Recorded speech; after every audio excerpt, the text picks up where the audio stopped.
Hello there, I'm John Siddique. Welcome to my blog and my YouTube channel. And I thought I'd come out for an amazing walk in the woods near where I live this morning. This is Hardcastle Crags, and I'll put some little bits of footage in so you can kind of see the river walk along here, because it's just an astonishing place. And on Saturday mornings I come out and have adventures if I'm around at home. And these days I like nothing more than just to be in the woods as life becomes simpler, as I try to sort of tap the authenticity of life more and more. I find myself just wanting to be in the woods and by water and breathe in the air. But I wanted to make this video because I wanted to remember the poet Galway Kinnell, who's died this week. In fact, I wanted to remember a very particular poem of his called St. Francis and the Sow. And it was a great shock on Wednesday morning in fact, when I heard the news of Galway's death. I'd been very fortunate to see him read a couple of times here in the UK. I think he was in his mid-80s at this point, and I saw him in Manchester and in Sheffield, and had a chance to speak with him both times, and then we had a small correspondence between us. Very fanboyishly, I wrote him a letter to his home, just saying how much this poem, St. Francis and the Sow, had meant to me. I came across it years before, I think, when I used to go to Peter Sansom's workshop when it was in Huddersfield, and it was actually on the other side of a poem that we'd been given. And we were meant to do this kind of workshop piece from this poem, and when I turned it over there was this on the other side which we didn't work from, and this just became, you know, one of those pieces that I think you're lucky in your life if you find a handful of poems or books that actually sort of become your friends, that kind of give you that affirm you in the world. You know, when I was sort of starting out as a poet, most of the stuff that I came across just told me that I wasn't a poet at all, you know, kind of thing. And it coming from a certain position and stuff, and I've always just been interested in sort of authenticity and the truth of life. And then here was this thing, so I'd love to read it to you in memory of the beautiful Galway Kinnell. And this is for all of us. St. Francis and the Sow. The bud stands for all things, even for those things that don't flower, for everything flowers from within, of self-blessing. Though sometimes it is necessary to reteach a thing its loveliness, to put a hand on its brow of the flower, and retell it in words and in touch it is lovely, until it flowers again from within, of self-blessing. As St. Francis put his hand on the creased forehead of the sow, and told her in words and in touch blessings of earth on the sow, and the sow began remembering all down her thick length, from the earthen snout all the way through the fodder and slops to the spiritual curl of the tail, from the hard spininess spiked out from the spine, down through the great broken heart to the sheer blue milken dreaminess, spurting and shuddering from the 14 teats into the 14 mouths, sucking and blowing beneath them the long, perfect loveliness of sow. I think if you're after a book of poems, you can't do much better at this moment in time than to grab yourself a copy of Galway Kinnell's selected poems. There's just so many beautiful things in here, you know, and I can't claim to have known him. I've just been very lucky to have kind of met him and heard him read and have this poem in my life. And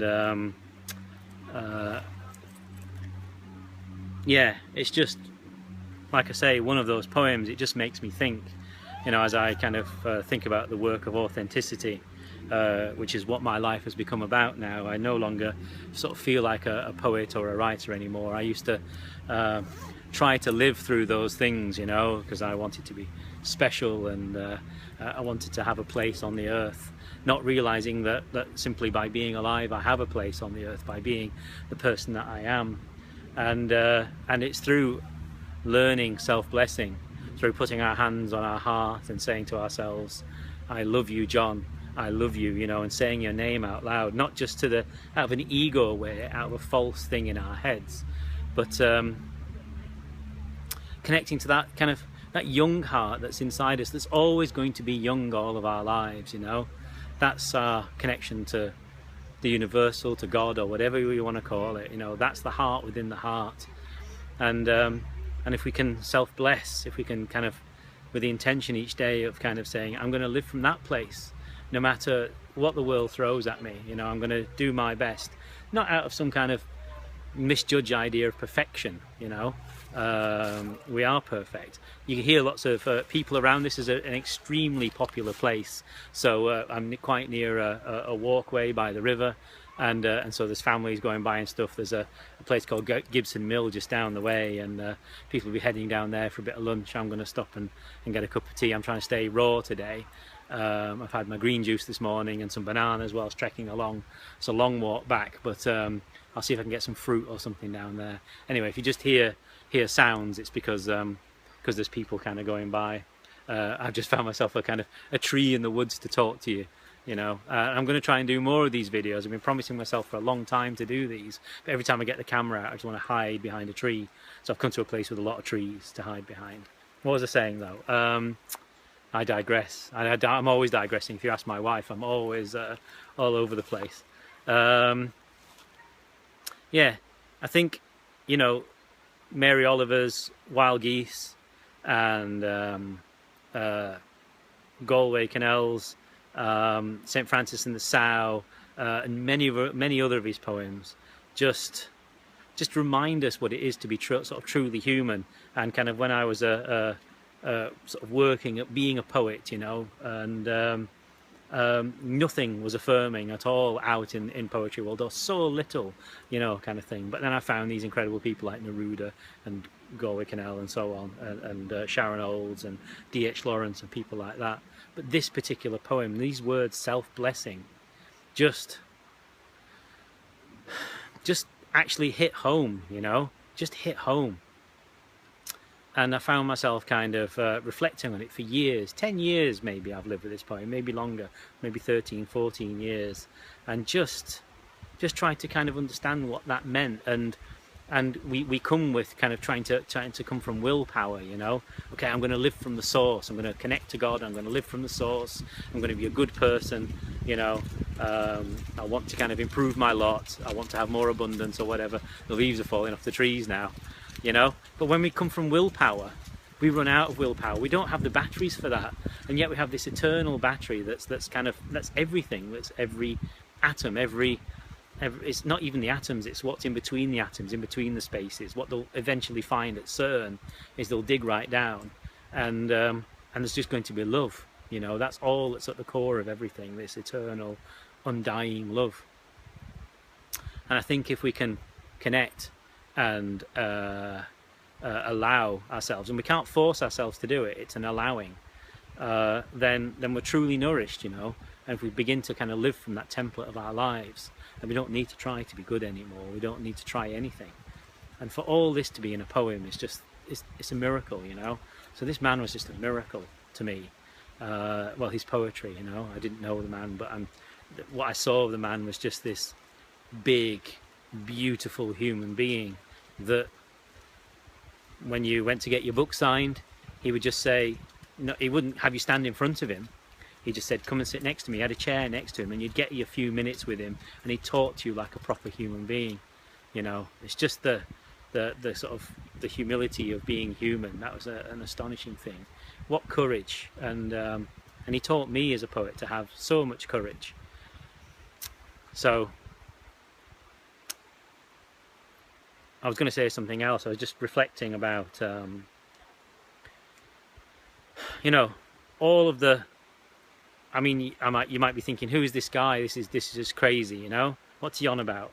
And but I really believe that all of the problems in the world, all of the rape, the murder, the war, the injustice, the crap that we put ourselves through, that we put each other through, it's because we don't allow ourselves to be blessed, you know. We believe ourselves to be cut off, you know. We kind of become like poor Richard Dawkins or poor David Cameron, you know, these people who just kind of, you see the fear in them, you know, and they're so determined to prove that there's no connection to life, that there's no source, there's no universal element to us, that that we can choose to literally wall ourselves in, and life becomes, we might have money, we might have everything we wanted, or we might have poverty. It's no reflection of those things, but just, you know, we don't have life, we don't have that thing.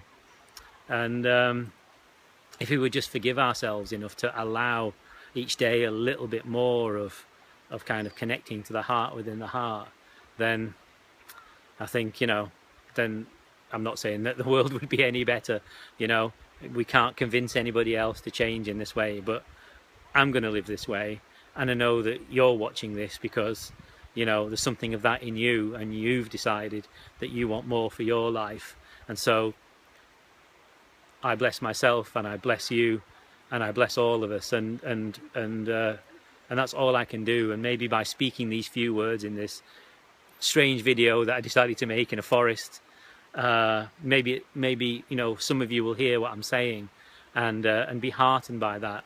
Maybe you'll go out and buy this book, or kind of have a look at this poem online, or you may already have it on your shelf and you don't even know that you've got it. And maybe you'll get this poem out and read it out loud to yourself, read it to your partner, read it to somebody who's struggling, and they'll be reminded of their own heart, their own beauty, you know, and to kind of self-bless. Now, there's lots of people coming through, and I really want a cup of tea. So thank you so much for taking the time to tune into this blog and watch this little video. And so if you've enjoyed this, just maybe subscribe to the blog, or give us a thumbs up, or whatever. If you want to know more about me, there'll be some links below this video, so you can just go and have a look at my website or whatever. Anyway, love to you, and blessings to you, and peace.